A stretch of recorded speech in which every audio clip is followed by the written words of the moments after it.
After the Grizzlies beat the Mavericks last night, check this out. Dillon Brooks attempting to swap jerseys with Kyrie Irving, but not happening.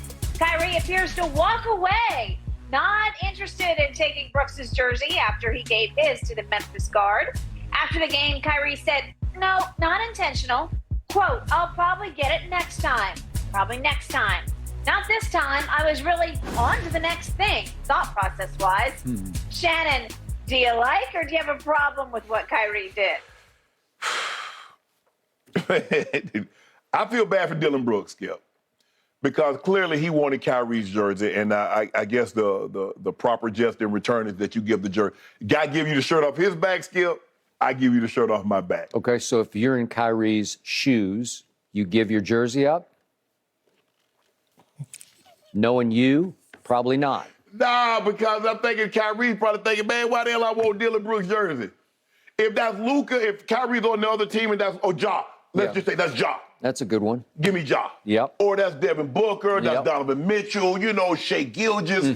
Okay, Skip, I see, but I just think the thing is sometimes, Skip, sometimes we do things that because the public perception, like, you know what, I'm going to go ahead and take it. I'm not going to put it on my wall, but I'm going to take the jersey anyway. And that's just the way I was going to do it. Now, Dillon Brooks got bigger fish to fry because he got his 18 technical. He might get suspended again, Skip, unless I guess it's an automatic one-game suspension, unless the NBA rescinds it. And then he's going back and forth with Theo Pinson because he said, he used to be a good player. Now he's played the cheerleader. And Pinson does do a lot of that, Skip. I was at the game Friday night. And he does. Yeah, he does a lot of that. All right. But it's just, honestly, I think it's a bad look for Kyrie for the simple fact the man offered the jersey and you pretend like you didn't see it. I'm on Kyrie's side here. Only because Dillon Brooks loves to play that role of that guy on that team. He called out Kyrie before the game and basically said, I want him one-on-one. I want to get him in my house. And I want him every play, every step I'm on the floor. And it's hard to tell exactly how much he has him because there's so much switching going on. Right. But the second level stats said that last night Kyrie was 4 out of 8 when guarded primarily by Brooks. Like one-on-one by Dillon Brooks. That's 50%. Okay, that's pretty good. Yeah, for a guard. Okay, but here's why I think Kyrie should have said no to the jersey swap, because Dallas goes into the fourth quarter at Memphis up 13 points. Right. The second unit was the one that did all the destruction because the second unit came in and just took the game over, and they roared back into the game mostly because of the second unit. That's why we mentioned Aldana had his career-high 22 points coming off the bench. So in the fourth quarter, Memphis' starters didn't come back in the game until 5 minutes were left. Right. So Dillon Brooks' ability to guard Kyrie down the stretch was only for the final five minutes of the game. Okay, in the fourth quarter alone, Kyrie was, let me get my stats up here, fourth quarter. Kyrie in the fourth quarter went 0 for 8 and 0 for 4 from 3. Okay, he missed his last 5 shots in the last 5 minutes. So some of those shots were probably guarded by Dillon Brooks. Right. I don't know exactly how many because I didn't exactly keep score on that, but some had to be guarded by Dillon Brooks. My point is, Kyrie stunk it up in the fourth quarter, and Dallas blew a 13-point lead coming out of the third quarter, and they lost a game without Luka that was supposed to be Kyrie's to close. Well, when you go 0 for 8 in the fourth quarter, I don't want Dillon Brooks coming up to me and say, hey, let's swap, because that means I beat you. You know, it's almost like you need to concede and give me your jersey. Well, Skip, I don't really know how this works, but isn't this something that you probably worked out before the game? Hey, bro, can I get that jersey after the game? Boy, I don't think there was any talk between those two before the game. I could be wrong about that. Right. But remember, there's also the little incident in the third quarter in which Dillon Brooks fought through a pick and I think accidentally stepped on Kyrie's shoe. And it aggravated the injury, I think. That's what Kyrie said, because he was wearing a walking boot after the game. He's got a toe injury on that foot. Right. Now, he kept playing, and he played 9 minutes of the fourth quarter, and he looked okay to me. It didn't hamper him. It didn't make him limp around, but he was wearing the proverbial walking boot. I think a lot of them put the walking boot on after the game, especially after they go 0 for 8 in the fourth quarter. Right. But was it some reason that he went 0 for 8? It could have been some reason. I'm going to give you that. Okay. But when you're Kyrie Irving, you are the closer for this team. It's why you were acquired.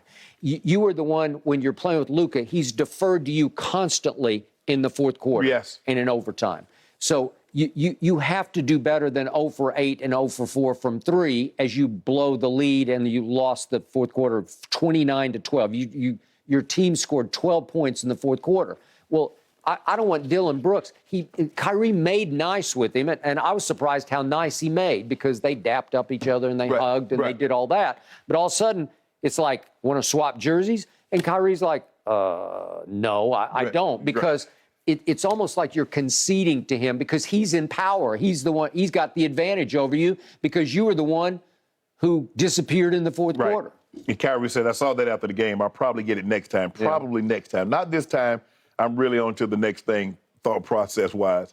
So it's like, I'll probably get it next time. I don't really want his jersey. I mean, Skip, that's what he said. I really don't want his jersey without saying I don't want his jersey, but I don't want his jersey. Okay. Well, let's do Klay Thompson. They got a rivalry going, he and Dillon Brooks. And it feels like Dillon Brooks is in Klay's head right now because Klay can't stop talking about 10 years from now, nobody will even remember who Dillon Brooks was. Like he's going along for the ride on this team. Okay? Maybe that's true. I don't think we'll forget who Dillon Brooks was, but he's become the new villain in the NBA, and he's playing the part because he's living up to the part. With every quote that comes out of his mouth, they're getting more and more controversial because he's playing to the crowd. But Skip, they're going to have to win something. Yeah, in order for us to remember. Because trust me, if Dennis Rodman hadn't won, he'd have just been a guy that dressed with a wedding dress on or dressed in drag and played in the NBA. But all those antics couldn't overshadow the man immense talent. He was a 7-time rebounding champ. Well, okay, that's backing it up right there because Dillon Brooks doesn't have any accolades. And he was, if I'm not mistaken, wasn't he a 2-time Defensive Player of the Year? Yeah. So he's going to have to get some accolades to go along with this bravado in order for us to remember who and what he actually did. Listen, wherever Dennis Rodman went, good stuff happened. Yeah. Because remember, he's part of the bad boy Pistons. Except San Antonio when he started taking the shoes off. Okay, but they were still a good team. They were. Yeah, with him and David Robinson. Skip, they had a nice team. No, they had a nice team. For whatever reason, Skip, he just... Well, then he's dating Madonna, and it's just going crazy, right? He had a nice little run there. He had a nice little run. Okay, I got it. But he backed it up. Yes. And you want to talk about accolades. Right. Okay. And Dennis Rodman would guard point guard, Charles Barkley, Karl Malone, shooting guard. But my point is, if Dillon Brooks wants to go up to Klay Thompson and try to jersey swap, I promise you it ain't happening. Klay's not going to say, maybe next time. Clay's going to just be flat. Man, why do I want your jersey? You're a loser. Who are you? You That's nobody. what he would say. Clay, look, there's no real, he said, it's trash, healthy trash talking. But Clay, I think Clay genuinely don't like Dillon Brooks. He just doesn't like it. Okay. And those two teams just flat out don't like each other. Yes. And I can't wait to see them play a playoff series again. Yeah. All right, gentlemen. Speaking of drama in the NBA, Damian Lillard, guys, do you think he's ready to hang it up early this season? Ooh. I know, hard to believe we're talking about Dame. We'll explain coming up next on Undisputed.